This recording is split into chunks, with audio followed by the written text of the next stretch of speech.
Hello नमस्कार दोस्तों, स्वागत है आपका सिविल एजुकेशन में। इस वीडियो में हम लोग अनुसूचियाँ पढ़ेंगे। भारतीय संविधान की जो अनुसूचियाँ हैं, शेड्यूल्स हैं, इस चैप्टर में जितने भी इंपॉर्टेंट क्वेश्चंस हैं सारे देख लेंगे। वैसे भी शेड्यूल्स के बारे में भी हम लोगों ने काफ़ी फैक्ट कवर कर लिए हैं। मॉर्निंग में जो वीडियो अपलोड किया था भारतीय संविधान के अनुच्छेद, उस वीडियो में भी हम लोगों ने शेड्यूल्स के बारे में काफ़ी फैक्ट देख लिए थे। कर लेते हैं इसको, कर लेते हैं। छोटा सा चैप्टर है और जो फैक्ट हम लोगों ने पढ़ लिया उसको जल्दी जल्दी से यहाँ पे कवर करेंगे। जैसे पहला क्वेश्चन पढ़िए, भारतीय संविधान में कुल कितनी अनुसूचियाँ हैं। यहाँ से मूल संविधान में पूछा जाता है और वर्तमान के केस में पूछा जाता है। मूल संविधान में आप लोगों को पता है 8 अनुसूचियाँ थीं। वर्तमान में ये सूचियाँ कितनी हो गई हैं? अनुसूचियाँ 12 हो गई हैं, +4 ये बाद में ऐड की गई। ये 4 कौन कौन सी हैं, इसको हम लोगों ने मॉर्निंग वाली वीडियो में कवर किया था। वैसे यहाँ पे फिर से देख लीजिए, ज़्यादा टाइम नहीं लगेगा। 9वीं अनुसूची, 10वीं अनुसूची, 11वीं और 12वीं, इनको अलग अलग समय पर जोड़ा गया। 9वीं सूची लैंड रिफॉर्म से संबंधित है, भूमि सुधार से संबंधित है। जमींदारी प्रथा का यहाँ पे उन्मूलन किया गया है। ये भारतीय संविधान का पहला संविधान संशोधन था। ये आप लोग जानते होंगे, कब हुआ था? 1951 में। 10वीं अनुसूची एंटी डिफेक्शन लॉ है, एंटी डिफेक्शन लॉ। इस अनुसूची को जोड़ा गया 52वें संविधान संशोधन के द्वारा 1985 में। दोनों याद रखना, ये नंबर भी याद रखना है और ईयर भी याद रखना है। 11वीं अनुसूची और 12वीं अनुसूची ये बहुत कॉमन है, हम लोग पढ़ चुके हैं काफ़ी बार। 73 कॉन्स्टिट्यूशनल अमेंडमेंट एक्ट और 74 कॉन्स्टिट्यूशनल अमेंडमेंट एक्ट के द्वारा इनको जोड़ा गया। दोनों का ईयर सेम है। एक्ट का जो ईयर है वो 1992 है। लागू वर्ष पूछे अगर तो 1993 लगा देना। संबंधित किससे है? 11वीं अनुसूची ये PRI से संबंधित है, पंचायती राज इंस्टीट्यूशन, यानी यहाँ पे पंचायतों का जिक्र है 11वीं अनुसूची में। और 12वीं अनुसूची यहाँ पे नगर की सरकारें होती हैं, नगर की सरकारें यानी म्यूनिसिपैलिटीज़। एक बार देखा ना कॉन्स्टिट्यूशन में, एक बार देख लेते हैं जल्दी। ये जो 12 अनुसूचियाँ हैं इनको एक नज़र देख लेते हैं। देखिए यहाँ पे, देखिए पहली अनुसूची फर्स्ट शेड्यूल, ये राज्य और उसके क्षेत्र से संबंधित है, राज्य और यूनियन टेरिटरी से संबंधित है। दूसरी अनुसूची में जो भी कॉन्स्टिट्यूशनल पोस्ट हैं, संवैधानिक पोस्ट हैं, उनके वेतन भत्ते और पेंशन के प्रोविज़न आपको सेकंड शेड्यूल में मिलते हैं। एक कॉन्स्टिट्यूशनल पोस्ट कौन सी है, संवैधानिक पोस्ट कौन सी है? प्रेसिडेंट हैं, गवर्नर्स हैं स्टेट्स के, स्पीकर हैं, डिप्टी स्पीकर हैं, सुप्रीम कोर्ट के जज हुए, हाई कोर्ट के जजेस हुए और ये CAG साहब हुए। ये जो पोस्ट हैं, संवैधानिक पोस्ट हैं, इन सभी का वेतन भत्ते और पेंशन का जिक्र सेकंड शेड्यूल में मिलता है। तीसरी अनुसूची संबंधित है फॉर्म्स ऑफ ओथ, यानी यहाँ पे शपथ और प्रतिज्ञान का जो प्रारूप है, यानी ड्राफ्ट है। ड्राफ्ट कैसा होगा शपथ का, अफर्मेशन का, यहाँ पे ड्राफ्ट के बारे में चर्चा की है। चौथी अनुसूची allocation of seats in council of state, यानी राज्यसभा में जो सीटों का वितरण है, राज्यसभा में सीटों का वितरण, ये चौथी शेड्यूल में है। पाँचवीं अनुसूची देखिए जल्दी से। पाँचवीं अनुसूची में क्या है?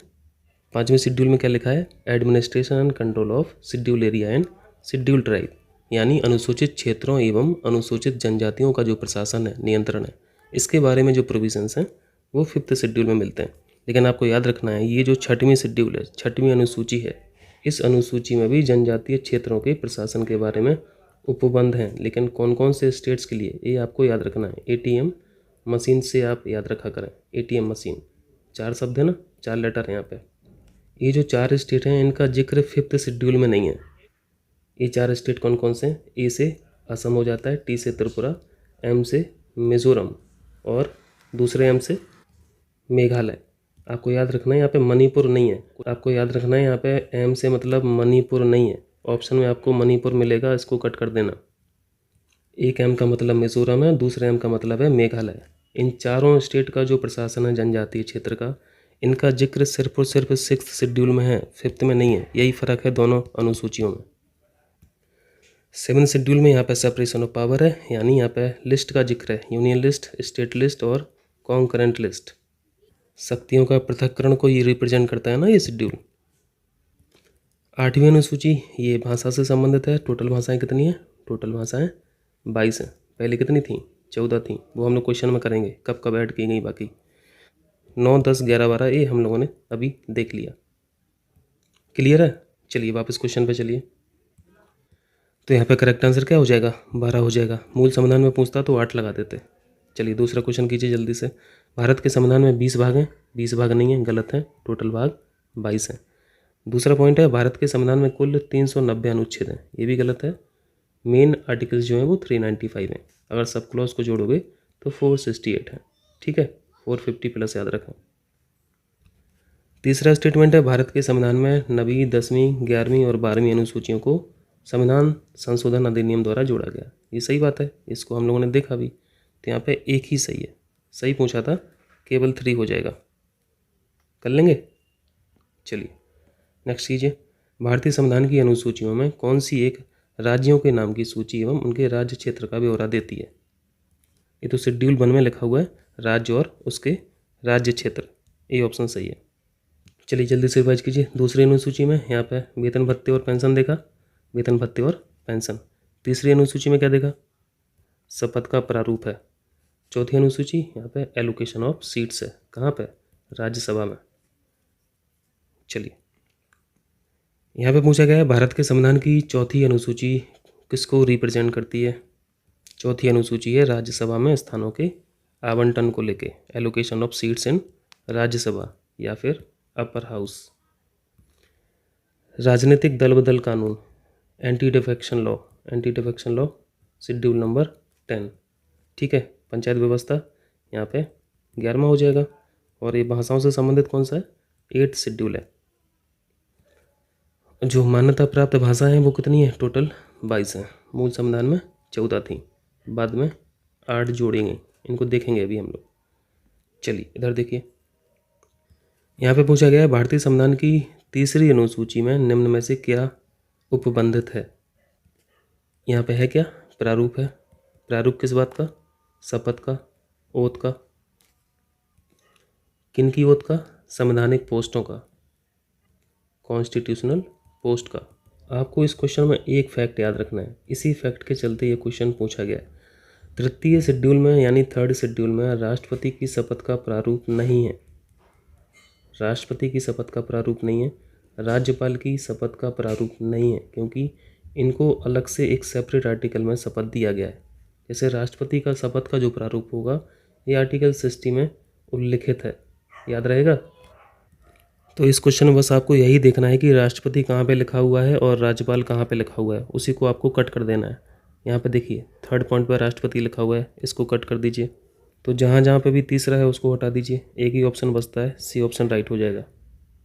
3rd शेड्यूल में आपको प्रारूप मिलेगा सुप्रीम कोर्ट के जजेस का, हाई कोर्ट के जजेस का, CAG साहब का मिल जाएगा, MP का मिल जाएगा, सांसदों का मिल जाएगा। काउंसिल ऑफ मिनिस्टर में जो मंत्री लोग बैठे हैं वो भी MP ही हैं, इनका शपथ का प्रारूप 3rd शेड्यूल में है। ठीक है, कर लेंगे इसको। चलिए आगे कीजिए तब। 4th शेड्यूल, यहाँ पे राज्यसभा की सीटों का एलोकेशन है।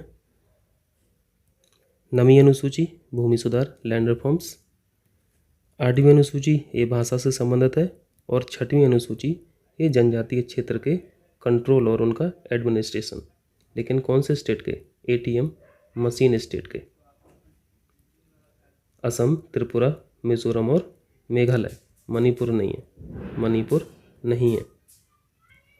इन चारों स्टेट के प्रशासन की बात की गई है 6वीं में। चलिए अब हम लोगों ने 12 अनुसूची देख ही ली है, तो अब सारे आसान हो जाएंगे question. 7th schedule separation of power, यानी यहाँ पे सूचियाँ हैं, यानी विधायी शक्तियों का वितरण, कॉन्करेंट लिस्ट, स्टेट लिस्ट और यूनियन लिस्ट। 8वीं अनुसूची लैंग्वेजेस, भाषाएं। 9वीं अनुसूची ये यहाँ पे लैंड रिफॉर्म हो जाएगा। और 10वीं अनुसूची एंटी डिफेक्शन लॉ। ठीक है, पॉज कर लेना, ये सब मिलाते रहना। चलिए आगे कीजिए। किस प्रधानमंत्री के कार्यकाल के दौरान भारत के संविधान में 9वीं अनुसूची को पुनः स्थापित किया गया था? 9वीं अनुसूची क्या है? लैंड रिफॉर्म्स है। 1951 पहला संविधान संशोधन भारतीय संविधान का। 1951 में कौन होगा PM? JN नेहरू साहब। आगे कीजिए। यहाँ पे वही क्वेश्चन, राज्य भूमि सुधार अधिनियम, 9वीं अनुसूची। ठीक है, यहाँ पे पूछा गया है कोहेलो केस भारत के संविधान की किस अनुसूची से संबंधित है? इस केस के बारे में आपको पता होना चाहिए। सुप्रीम कोर्ट जजमेंट 2007 9वीं अनुसूची से संबंधित है। 2007 से पहले जो स्थिति थी 9वीं अनुसूची की, इसको जुडिशियल रिव्यू के बाहर रखा गया था, जुडिशियल रिव्यू के दायरे में नहीं आती थी 9th शेड्यूल।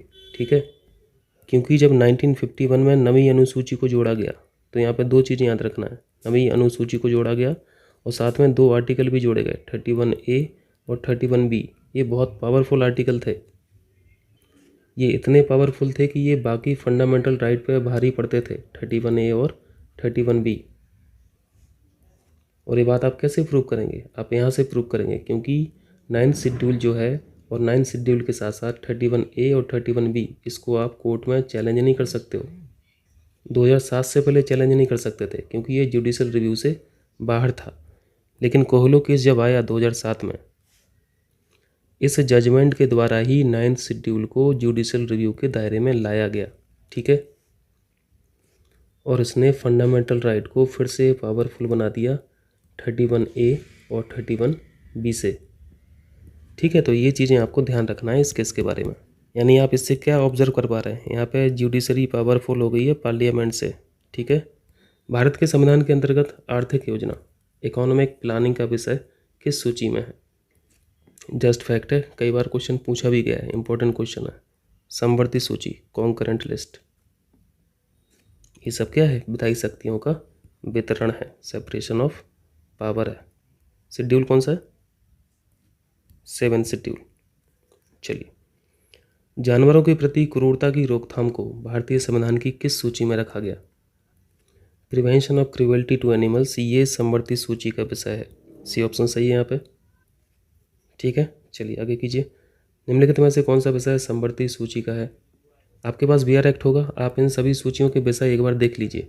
यूनियन किस किस विषय पे काम करती है, स्टेट किस किस विषय पे काम करती है, और कॉन्करेंट लिस्ट में कौन कौन से सब्जेक्ट हैं। पुलिस, ये स्टेट लिस्ट का सब्जेक्ट है। विदेशी मामले, ये तो कॉमन सेंस से कर लोगे, ये यूनियन लिस्ट का भाग होगा। रेडियो टेलीविज़न, यूनियन लिस्ट का ये सब्जेक्ट है। जबकि ये आपराधिक मामले जो हैं, क्रिमिनल मैटर्स जो हैं, वो कॉन्करेंट लिस्ट का पार्ट है, कॉन्करेंट लिस्ट का सब्जेक्ट है। आपराधिक मामला ऐसा लगता है जैसे स्टेट लिस्ट का सब्जेक्ट है, लेकिन स्टेट लिस्ट का नहीं है, ध्यान रखना, कॉन्करेंट लिस्ट का है। निम्नलिखित में से कौन सा सही सम्मिलित है? जनगणना, यूनियन लिस्ट, ये सही मैच है। Anti defection law, 10th schedule, ये भी सही मैच है। राज्यसभा में सीटों का बंटवारा, आवंटन, ये द्वितीय अनुसूची में नहीं है, ये तो 4th में है ना। और ये जो भारी भरकम विषय है स्वच्छता और स्वास्थ्य का, ये राज्य सूची का विषय है, ये सही मैच है। यहाँ पे गलत बताना था, सी ऑप्शन राइट हो जाएगा। ठीक है, चलिए। शिक्षा, जो प्रारंभ में राज्य सूची का विषय था, उसे समवर्ती सूची में स्थानांतरित किया गया। एक बात तो हमें क्वेश्चन से पता चल गया कि ये जो शिक्षा है वो कॉन्करेंट लिस्ट का भाग है, कॉन्करेंट लिस्ट का सब्जेक्ट है। और ये सारे काम किए गए थे 42 कॉन्स्टिट्यूशनल अमेंडमेंट एक्ट के द्वारा, 1976। सी ऑप्शन यहाँ पे सही हो जाएगा। 44th ये 1978 का है। 24वां संविधान संशोधन और 25वां, ये दोनों संविधान संशोधन ऐसे विषय थे कि इस पर भारतीय राजनीति में बड़ी उथल पुथल हुई है। इसको करेंगे जब संशोधन वाला चैप्टर पढ़ेंगे, वहाँ पर डिस्कस करेंगे। चलिए नेक्स्ट कीजिए। यहाँ पे पूछा गया है भारतीय संविधान के किस संशोधन में वनों को राज्य सूची से समवर्ती सूची में स्थानांतरित कर दिया? अभी आपने एजुकेशन देखा, शिक्षा देखा, इसको भी ट्रांसफ़र किया गया था, ये कॉन्करेंट लिस्ट का भाग है अभी प्रेजेंट में। और आपने अभी यहाँ पे फॉरेस्ट देखा, फॉरेस्ट पहले स्टेट लिस्ट का भाग था, अब किस में है? ये भी कॉन्करेंट लिस्ट का ये भाग हो गया, यानी इन दोनों को ट्रांसफ़र किया गया 42 से। चलिए यहाँ पे मैच करा दीजिए, वही पूछा है। वन आपने देखा, ये कॉन्करेंट लिस्ट में आ गया वर्तमान में, पहले किस में था? स्टेट लिस्ट में। यहाँ पे समवर्ती सूची, सही मैच है। शेयर बाजार, ये कॉन्करेंट में होगा या फिर यूनियन में होगा? स्टॉक मार्केट में कोई स्टेट का रोल है? कोई भी रोल नहीं है स्टेट का। कंट्रोल कौन करता है? सेबी। सेबी राज्य की संस्था है या केंद्र की संस्था है? समवर्ती सूची हटा दीजिए यहाँ पे, ये यूनियन लिस्ट का भाग है। यहाँ पे गलत पूछा था तो यही हो गया गलत। बाकी ये डाकघर, बचत बैंक, इंडिया पोस्ट, डाक विभाग जो है वो किसका विभाग है? सेंट्रल गवर्नमेंट का या फिर स्टेट गवर्नमेंट का? सेंट्रल गवर्नमेंट का है डाक विभाग। संघीय सूची, सही मैच है। और ये जन स्वास्थ्य, स्वास्थ्य वाली बात तो राज्य सूची में ही आ जाएगी। 3 सही मैच है, एक गलत है, बी ऑप्शन सही है। आगे चलें, चलिए इधर देखिए। पुलिस आपने देखा था, स्टेट लिस्ट। सार्वजनिक स्वास्थ्य व्यवस्था देखा था, स्टेट लिस्ट, तो इसको बी से मिला देते हैं। सेंसस को आपने देखा था, यूनियन लिस्ट, इसको 3 से मिला देते हैं। ये इंपॉर्टेंट है, अंतरिक्ष अनुसंधान, स्पेस रिसर्च, ये अवशिष्ट सूची का विषय है, ठीक है। और अवशिष्ट सूचियाँ किसके अधीन रहती हैं? केंद्र के अधीन रहती हैं। तो यहाँ पर डी से मिला दीजिए। और बाकी जो बचा, जनसंख्या नियंत्रण और परिवार नियोजन, ये स्टेट लिस्ट का भाग नहीं है, स्टेट लिस्ट का सब्जेक्ट नहीं है, ध्यान रखना, समवर्ती सूची का है। तो आपने कॉन्करेंट लिस्ट में अभी तक क्या क्या देख लिया? आपने एजुकेशन देख लिया, है ना।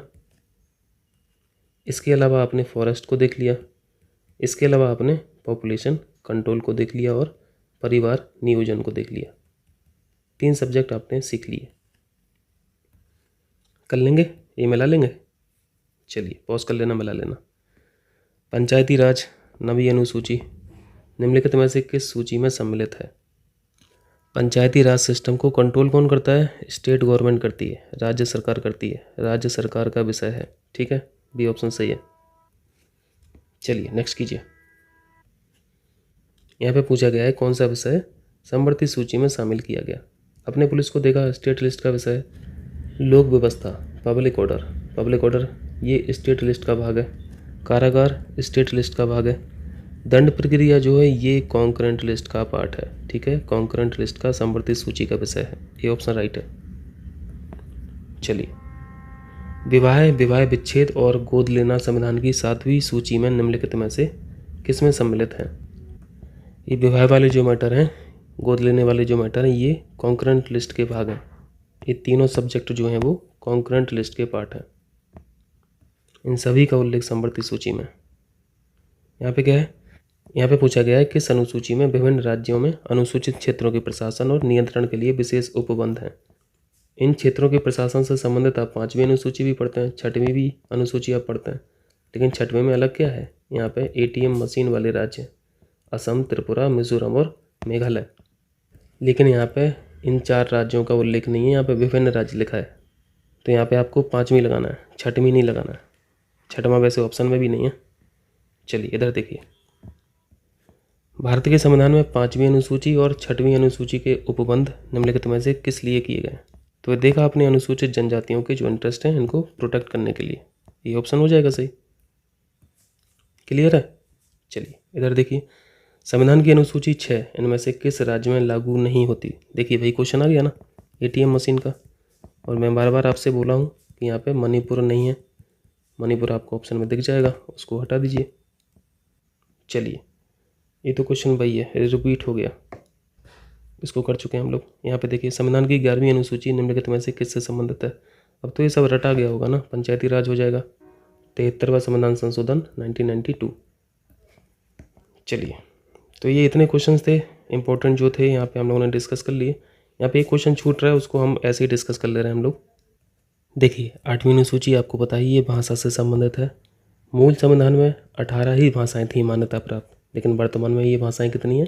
22 हो गई हैं, यानी +8 हो गई हैं। ये 8 जो हैं ये कौन कौन सी हैं, ये कब कब जुड़ी हैं, इन्हीं को देखना है। सबसे पहली भाषा जो जोड़ी गई थी सिंधी भाषा। ये भी क्वेश्चन पूछा जाता है, पहली भाषा मान्यता प्राप्त कौन सी जोड़ी गई थी संविधान संशोधन के माध्यम से? सिंधी भाषा। संविधान संशोधन कौन सा था? 21वां संविधान संशोधन 1967। ये सारे फैक्ट पूछे जा चुके हैं। दूसरे संविधान संशोधन से जोड़ी गई हैं 71वें संविधान संशोधन 1992 से जोड़ी गई हैं 3 भाषाएं, कोंकणी, नेपाली और मणिपुरी। इसके बाद जो रिसेंट है 2003 में 92वां जो संविधान संशोधन किया गया, इसके माध्यम से 4 भाषाएं और जोड़ी गई, संथाली, डोगरी, मैथिली और बोडो। ये टोटल मिला के कितनी हो जाती हैं? 8 भाषाएं। तो यहाँ पे आपको सबके फैक्ट अलग अलग याद रखने हैं, ठीक है? हो जाएगा। तो ये सारे MCQs थे अनुसूचियों पे। मिलते हैं फिर अगले लेक्चर में। बहुत बहुत शुक्रिया आपका।